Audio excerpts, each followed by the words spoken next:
Hello everyone, Mike here, and today we're taking a look at the Sony Xperia T, Sony's new flagship smartphone for the end of 2012 and the beginning of 2013 that will replace the Xperia S. This one brings a new design, improved camera, larger screen, faster hardware and an updated OS. But let's see if it will be capable to go toe-to-toe with the other top Android phones out there. And of course, if you like the clip, don't forget to subscribe to our channel and share it to your friends.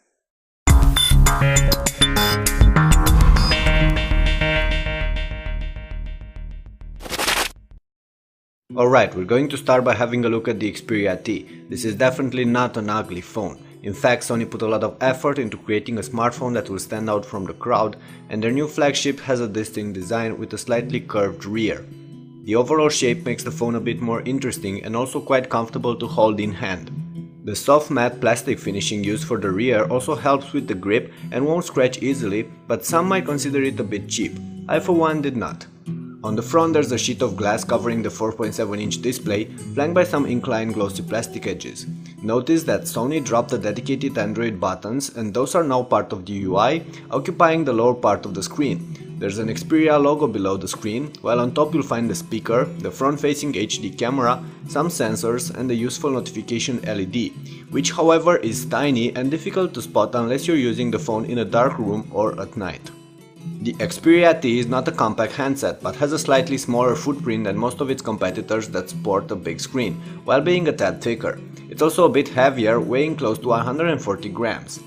On the sides, the Xperia T packs a bunch of buttons and connectors. Most of them, however, are cramped on the left. Over here, you'll notice that the power button sits in the middle, while the volume rocker and the camera button are below that, all pretty close one to another. Sony says that these buttons are laser cut and they do feel nice, but that doesn't change their placement issue. Trying to unlock the screen with your thumb is doable, but surprisingly more comfortable if you're a lefty than a righty.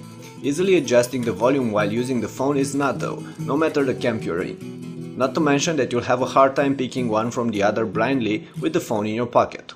All this because Sony placed a flap cover on the upper right side, hiding beneath the micro SIM and micro SD card slots.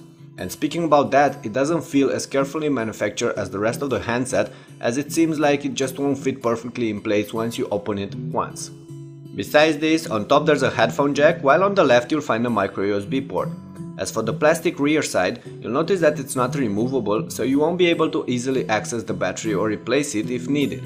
A 13 megapixel camera sits in the top part of the back panel, while the speaker is placed on the bottom. However, there's one thing you should know about the camera cover. Since it's the thickest part of the phone, it's also the most exposed, and it will easily catch dust and lint inside, so you'll always have to check if it's scuff-free when preparing to take photos, which can be annoying. On the other hand, there's a bulge around the camera lens itself, which should keep it safe from scratches. Overall, the Xperia T is for sure an interesting looking device. With a 4.7-inch screen and no dedicated Android buttons, it's more compact than the other top Android phones available today.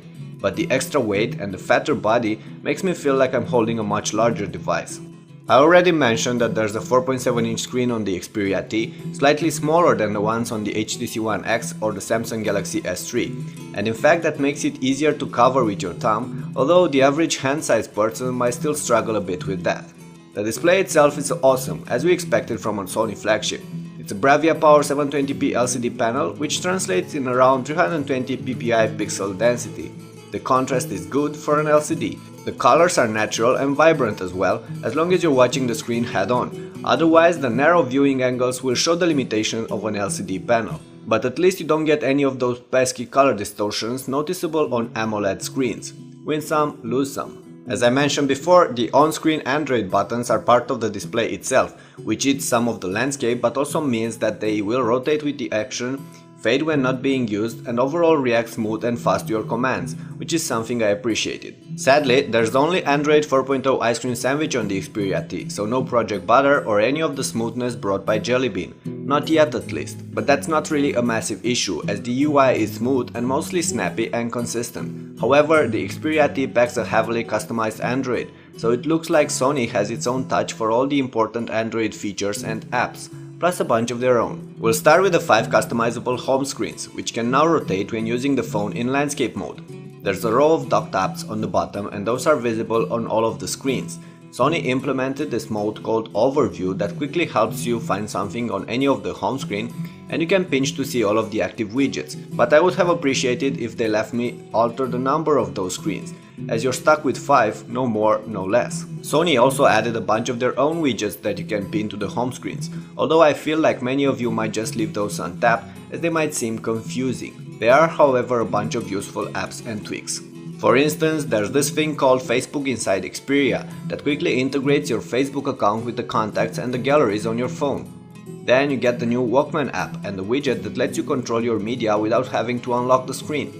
There's a useful gallery app that lets you sort your pics by date and interconnects with Facebook, but also allows you to pinch and zoom on thumbnails. Timescape could be useful as well if you're a social animal, as it brings all your social accounts together.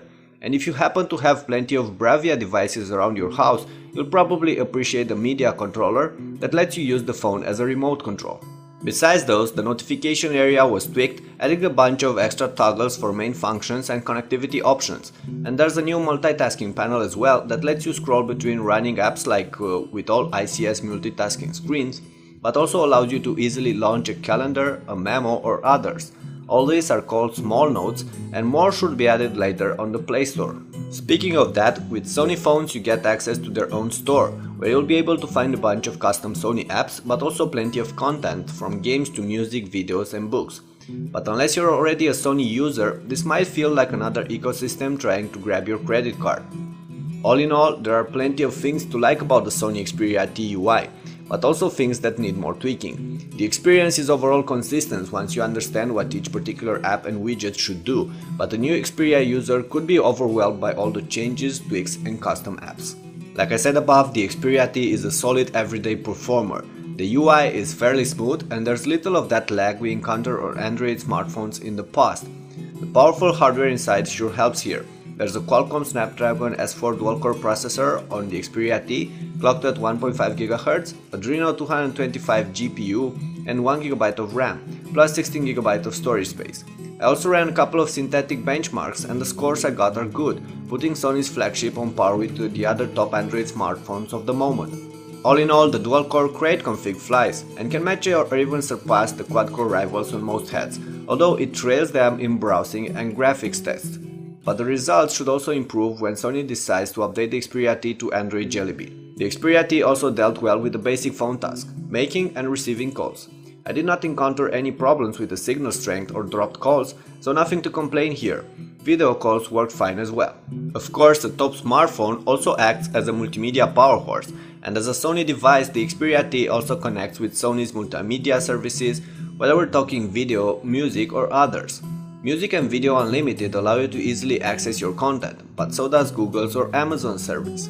In fact, if you're already familiar with Sony's ecosystem, you'll feel right at home with the Xperia T. Otherwise, you can easily stick to your own favorite content source. The Movie app works fine on this phone and it will handle all kinds of HD content. It also integrates a video editing app and a bunch of useful features like the ability to push your movies towards a DLNA connected TV. The Music app is actually the old classic Walkman and works as expected. In fact, I'm sure many of you will be satisfied with the audio quality as long as you use a proper pair of headphones with this phone. You can even control it from the lock screen like I already mentioned above, and the Album app is quite nice as well. It's time to talk about the camera and well, this is where the 30 megapixel shooter on the back has the chance to shine. And it does, just make sure there are no scuffs blocking that recessed lens before taking your pics. I've added a bunch of sample photos here just to see what can come out of this camera.